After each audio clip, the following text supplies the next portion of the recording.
Labas vakaras. Vėlinės. Susitikimo su mirusiaisiais šventė. Švenčiame mirusiųjų prisiminimą, tapusių jau istoriją, grįžtančių pas mus per nuotraukas, anūkų, vaikų, artimųjų veidus ir jų prisiminimus genealoginį medį. Per vėlinės kapinėse sužiba žvakelių jūra, kaip atminimo, pagarbos ir vilties ženklas. Tačiau tūkstančiams mažeikiškių niekas niekada neuždegs žvakelis. Tiems, kurie buvo sugrūsti į gyvulinius vagonus ir išvežti į Sibirą ir ten likę amžiams. Mažeikiškis Gintautas Alekna jau 22 metus važiuoja į Sibirą. Ieško lietuvių kapų, juos fiksuoja vaizdo juostoje, dokumentuoja, tvarko kapus. Viso jau 35 ekspedicijos. Išties tai unikalus žmogus, vienintelis toks Europoje, kuriam rūpi mūsų artimųjų kapai.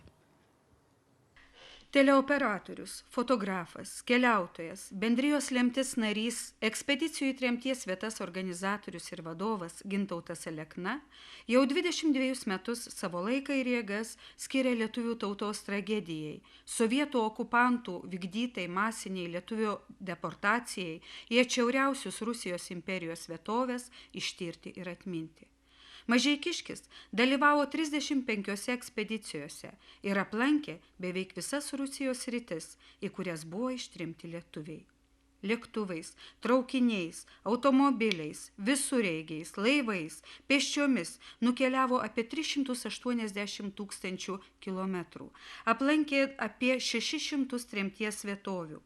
Keliautojas yra sukaupęs unikalų archyvą, kurį sudaro virš 26 000 nuotraukų ir apie 150 valandų filmuotos medžiagos.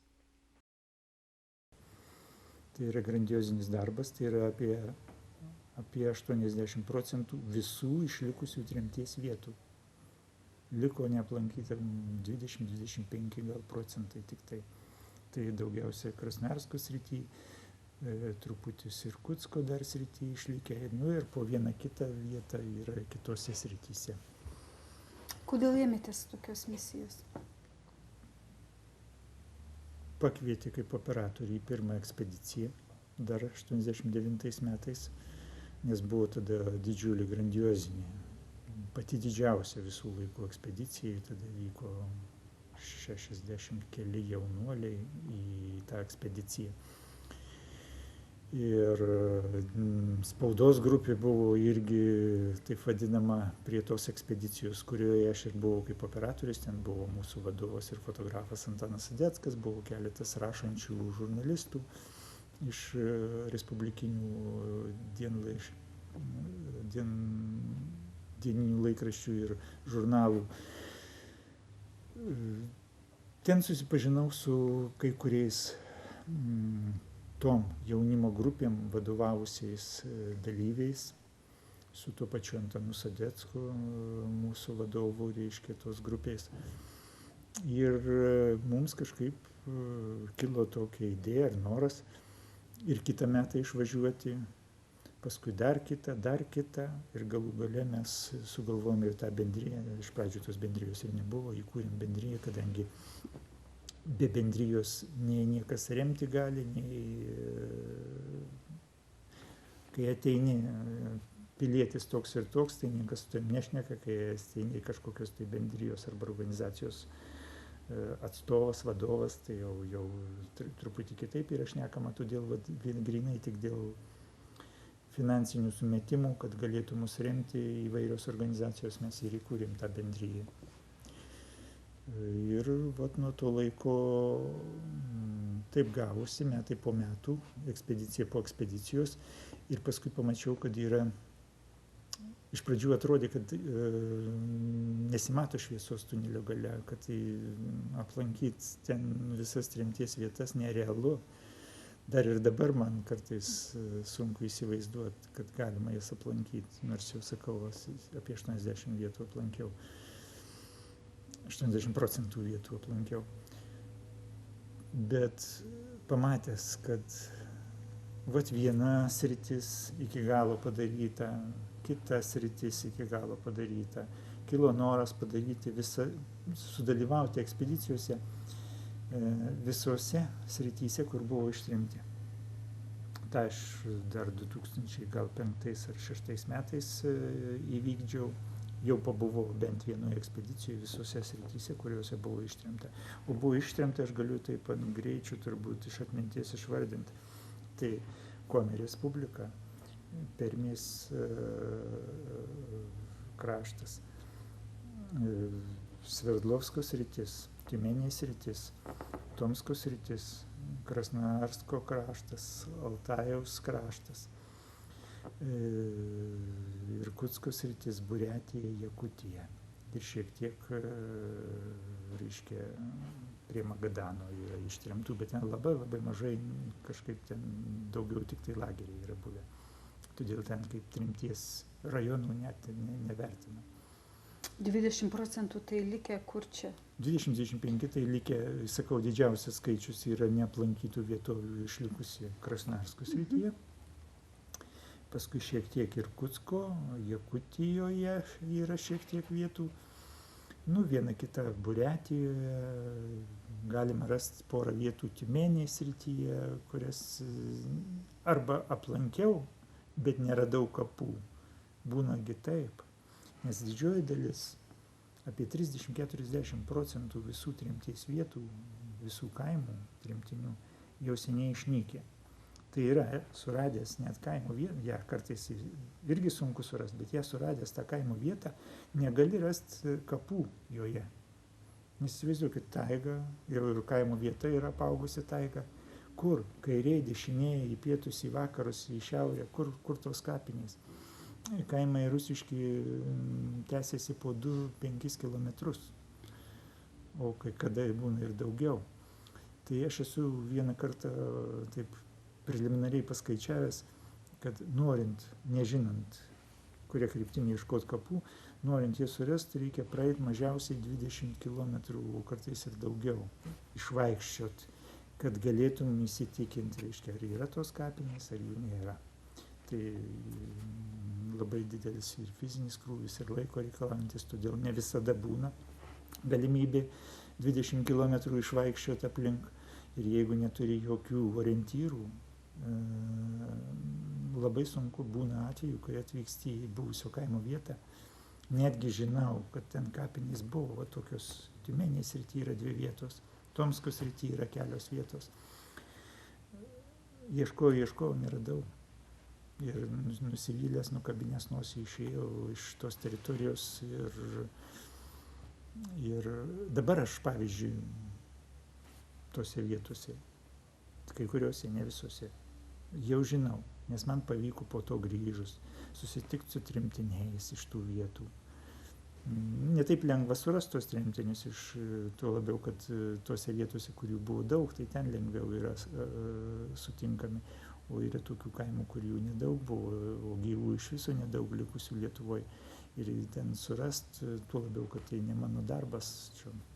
Laisvalaikio užsiėmimas, aš ne visada galiu ieškoti, bet jeigu pavyksta surasti, reiškia, pavyksta pasikalbėti su tremtiniais, pavyksta įsiaiškinti kažkokius tai orientyrus. Aišku, tie orientyrai dabar labai pakeitę. Ten pasako, reiškia, ten miško kraštelis, lopinėlis, ten ant aukštumėlės buvo. Dabar ten ištisa taiga ir kur tas lopinėlis miško ar ten kažkoks kitas orientyras yra labai sunku surasti. Bet vis vien jau iš to pasakojimo kažkokias detalės įsimeni ir jau atvykęs į tą vietą randi. Šiemet Gintautas Alekna dalyvavo 3 ekspedicijose. Pirmiausia, su Lietuvos jaunimo organizacijos tarybos sutrumpintai LIJOT organizuota jaunimo ekspedicija Misija Sibiras keliavo į Tomsko sritį. Beje, jau 6 metus Mažeikiškis yra nepakeičiamas šio jaunimo patriotiškumą skatinančio projekto vadovas. Su bendrija Lemtis Gintautas vyko į Altajaus kraštą. O spalio pradžioje keliautojas grįžo iš Krasnojarsko srities Kodinsko rajono, kur baigiama statyti Bogučiano hidroelektrinė ant Angaros upės. Greitai planuojama užtvindyti 150 000 hektarų žemės. Į tą zoną patenka 31 gyvenvietė. Iš jų apie 12 gyvenviečių yra lietuvių tremtinių gyvenimo, darbo ir laidojimo vietos. Gintauto kelionės tikslas buvo surasti tas kapines, įamžinti jas.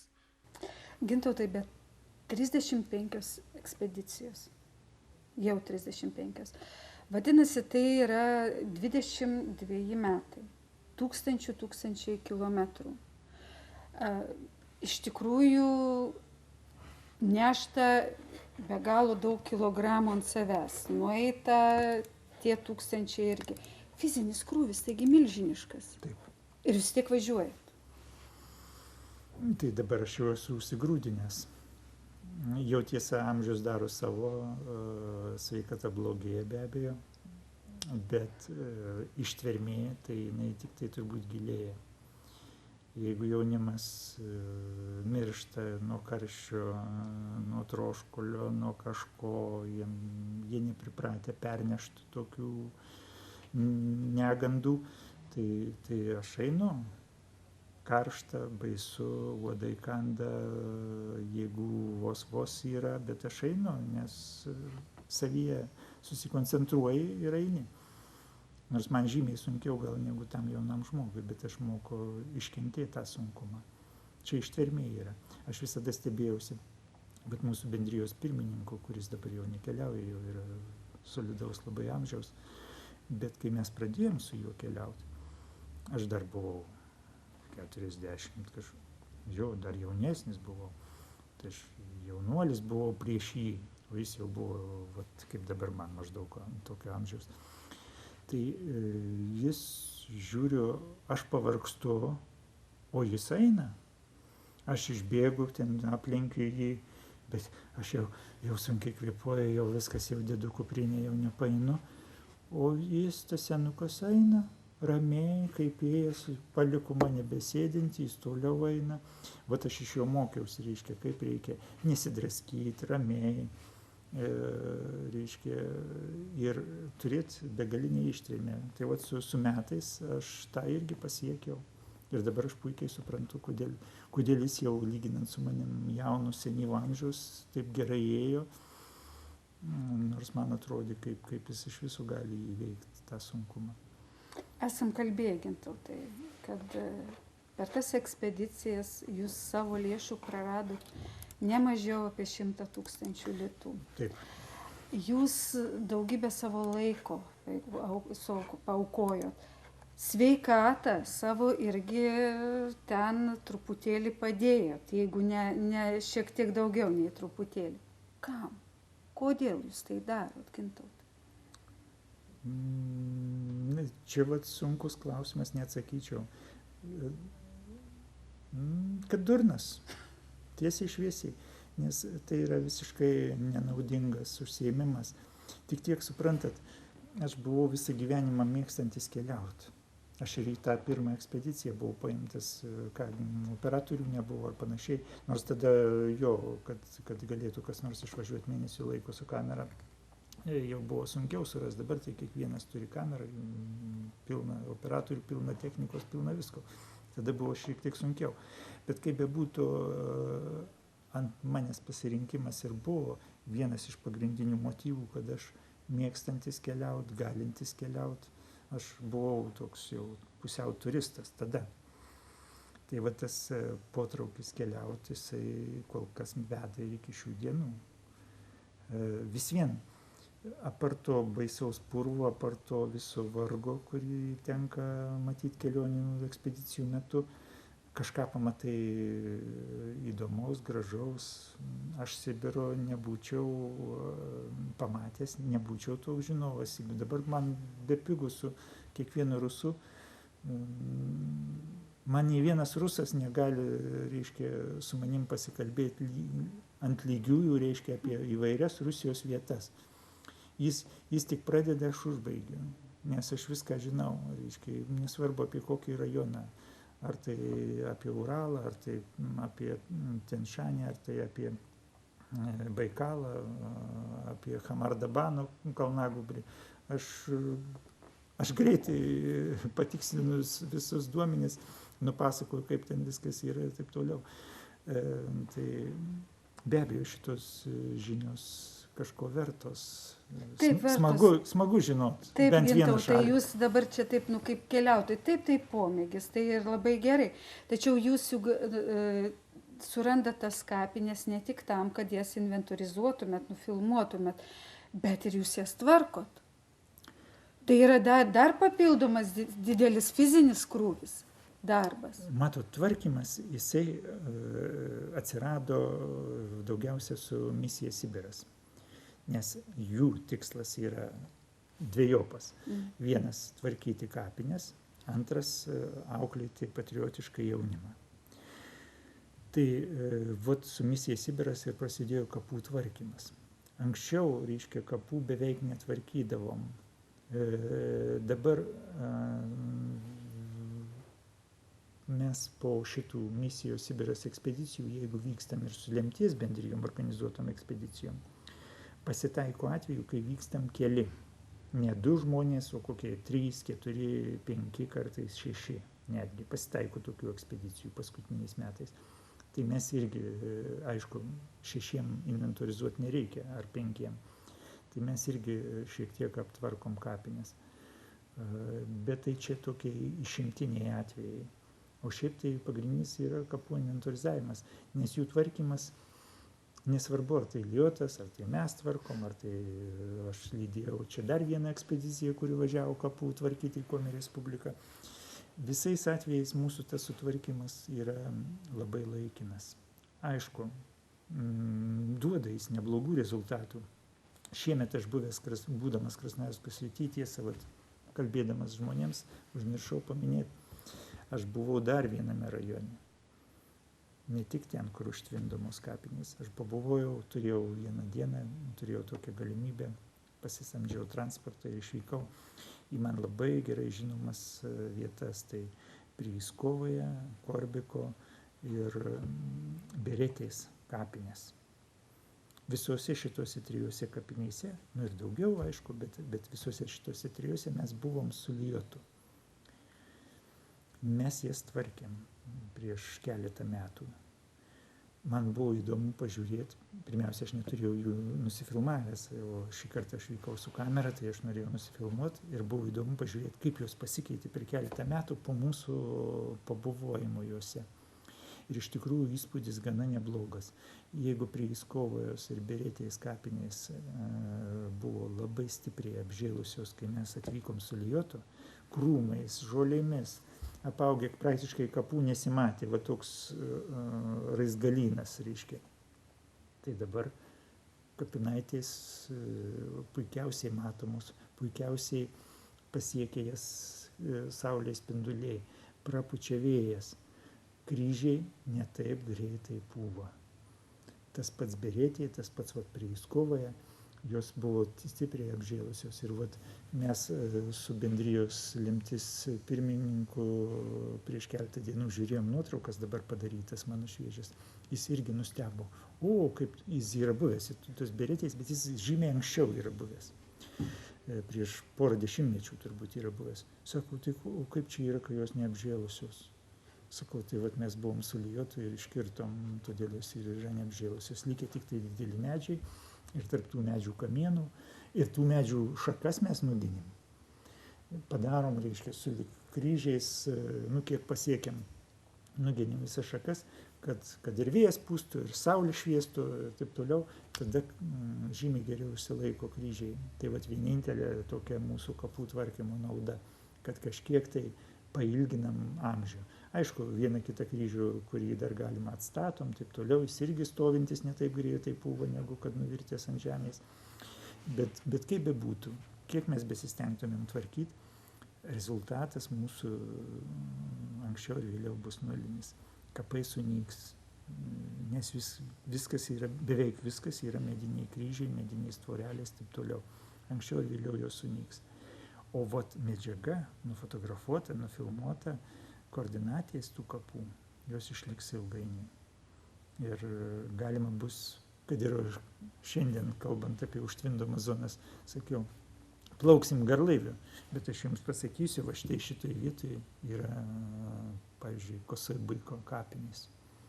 O štai šitoj vietoj jūs galite mesti į vandenį vainiką, jūs pataikys tiksliai ant kapinių. Ko gaila, neturim iš tų užtvindytų rajonų, kuriuos buvo užtvindę dar 5-6 dešimtmetį, nes daug hidroelektrinių statėsi ant Sibiro upių anais laikais. Vat ir ties Bratsko, ties Jenisejum už Krasnojarsko yra labai daug užtvindytų kaimų, tremtinių kapų, kurių mes nei nufotografavom, nei filmavom, nes nebuvo tokių galimybių visiškai.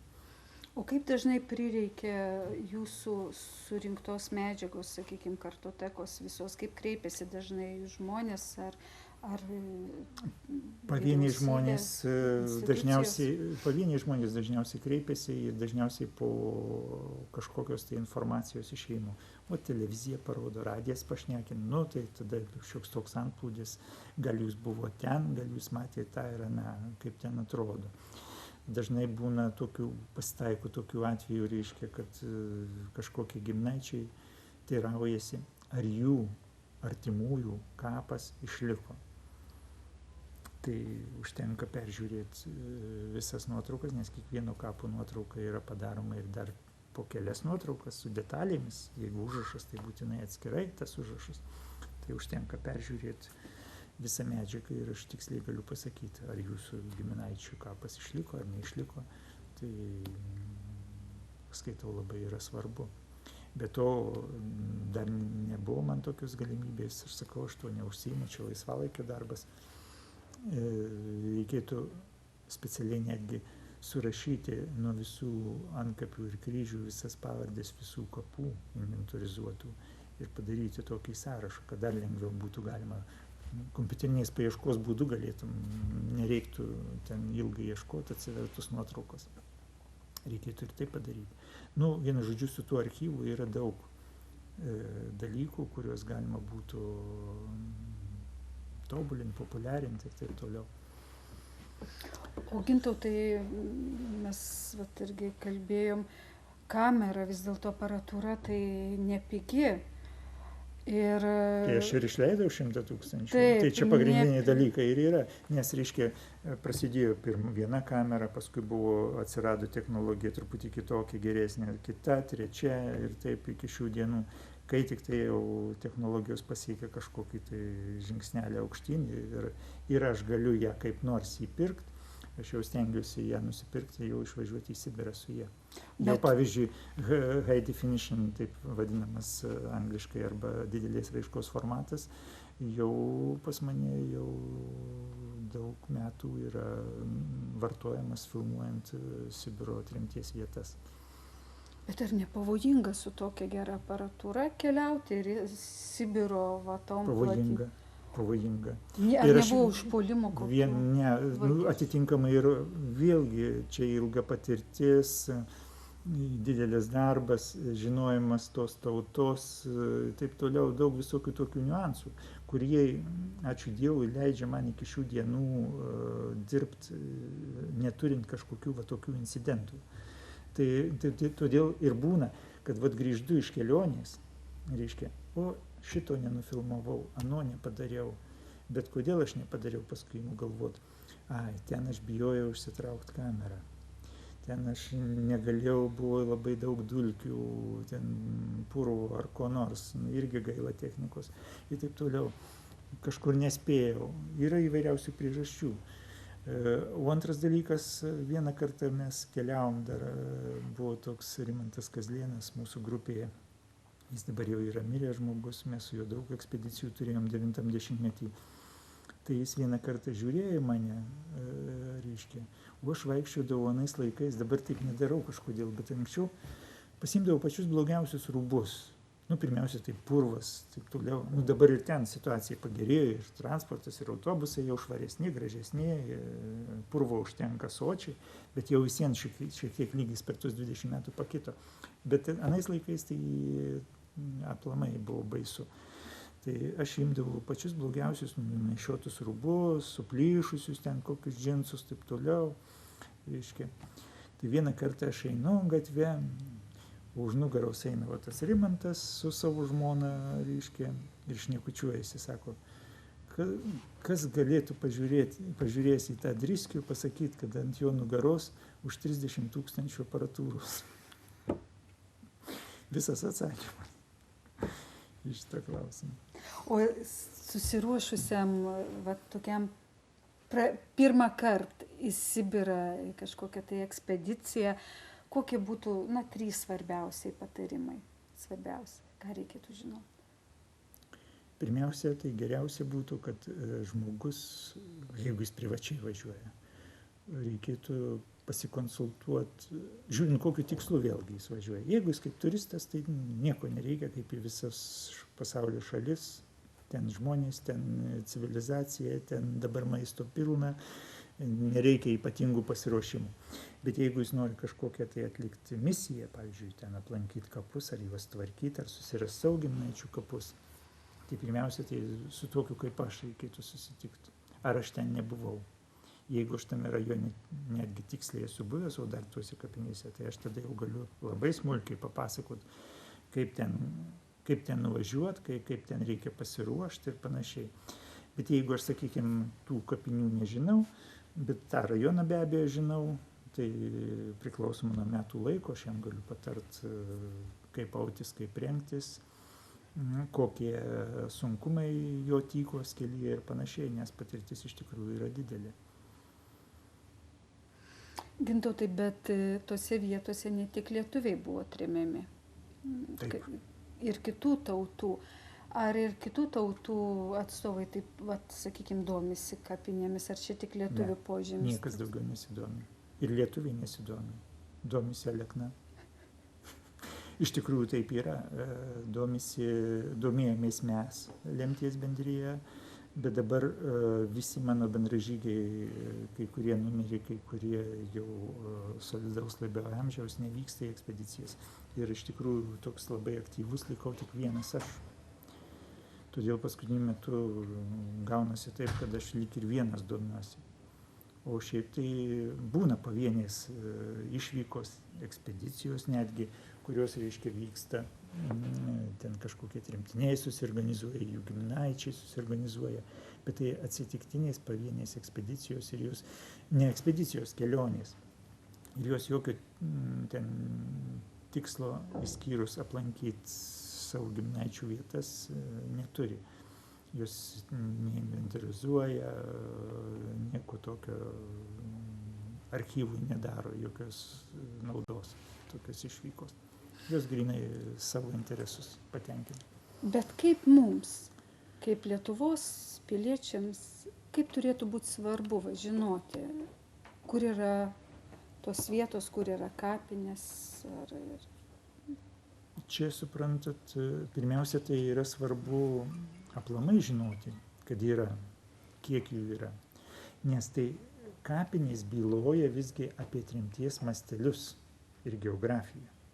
Jeigu mes šnekam, mes su jumis šnekam, arba parašyta kažkur, kad tiek ištremta, taip toliau, tai yra skaičiai nieko neįrodantys. Čia gali jūs bet kokius parašyti, 1 0 daugiau, 1 mažiau. Aišku, sakys, archyvuose yra taip, archyvuose svarbi medžiaga yra, bet tai nėra toks daiktinis įrodymas, tai yra teorinis tik įrodymas.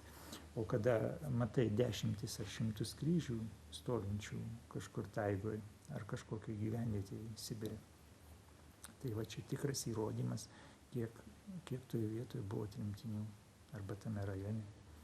Dabar aš suprantu, 22 metai, 35 ekspedicijos, bet pirmą kartą, kai pamatydavau tos kryžius taigoj ir lietuviškus kryžius, koks jausmas? Aš nesentimentalus žmogus, Pirmiausia, tai aš kažkokių ypatingų emocijų niekada nejaučiu, bet įspūdį dar ir dabar padaro kryžiai taigoje. Būtent taigoje. Gyvenvietėje, kad ir tie patys, na aišku, įdomu pamatyti, yra kur prie esančios gyvenvietės veikiančiose kapinėse randi ten pavienius ar grupę kryžių, įspūdingai atrodo. Bet labai įspūdingai atrodo taigoje, kada vien tik aplinkui taiga, dešimtys ar net 100 kilometrų negyvos dvasios. Ir tu vat randi, reiškia, stovinčius ten 5, 7, 8 net metrų kryžius. O dar jeigu jų daug, nu, kažkaip, sunku pasakyti, kaip čia jauties, bet iš tikrųjų daro įspūdį. Kaip kažkokį tai meno kūrinį, kad pamatai kur nors muziejuje ir panašiai, kuris tave kažkaip sužavi. Tai čia lygiai tas pats labai, labai, labai įdomu yra tokiuose vietose surasti. Ir tokias kapinės aš labiausiai vertinu. Sakykime, kapinės prie gyvenvietės gali būti palaidoti gal 100 lietuvių. Aš skaitau netokios vertingos negu kad taigoje 10. Nes tos būna urbanizuotos, kryžiai, tvorelės, jos arba metalinės, arba kad ir medinės, tai šiaip savo, nesilaikant kartais tautos tradicijų ir taip toliau. Taigoje beveik visada būna pastatyti kryžiai, kurie išlaikė, išsaugojo tautos tradicijas, to meto tautos tradicijas.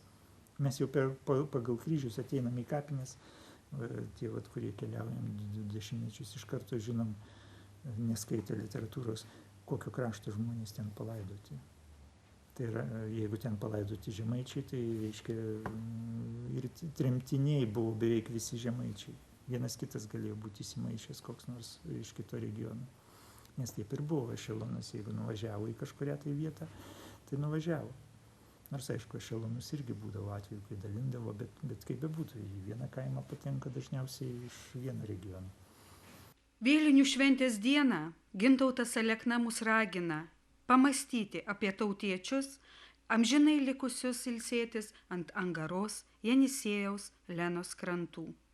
Nesvarbu gal, kad ir nebuvo ten jūsų konkrečiai giminaičių, bet buvo jūsų kaimynai, jūsų draugų draugai ar šiaip jūsų kaimo žmonės ar jūsų miesto žmonės.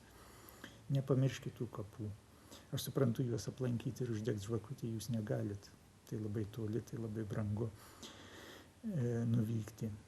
Bet aš tarp kitko nukrypsiu, buvo pas mane svajonė suorganizuoti kažkada ekspediciją būtent lapkričio 1-ajai į kokią nors Sibiro vietovę, tuo pačiu aptvarkyti kapus, bet masiškai per kokią savaitę prieš lapkričio 1, po lapkričio 1 aplankyti keletą kapaviečių, kapų Sibire esančių. Nu ir ta proga uždegti ir žvakutes. Vienu žodžiu, kaip pas mus Lietuvoje, kad minim lapkričio 1 visų šventų dieną, taip ir ten padaryti tą patį. Bet kol kas dar nesiūlau, aš tiesa nesiūlau to savo projektų, jis toks pusiau slaptas pas mane, bet ateityje gal ir pasiūlysiu tokį projektą, jeigu bus su ekspedicijos tęsiamos. Aišku, tai yra ne pats dėkingiausias ekspedicijom laikas, nes oras gali būti labai blogas, gali jau buvo didelis šaltukas ir gali būti jau prisnygę. Čia jau kaip pasitaikytų tais metais, bet šiaip tai būtų be galo gražu.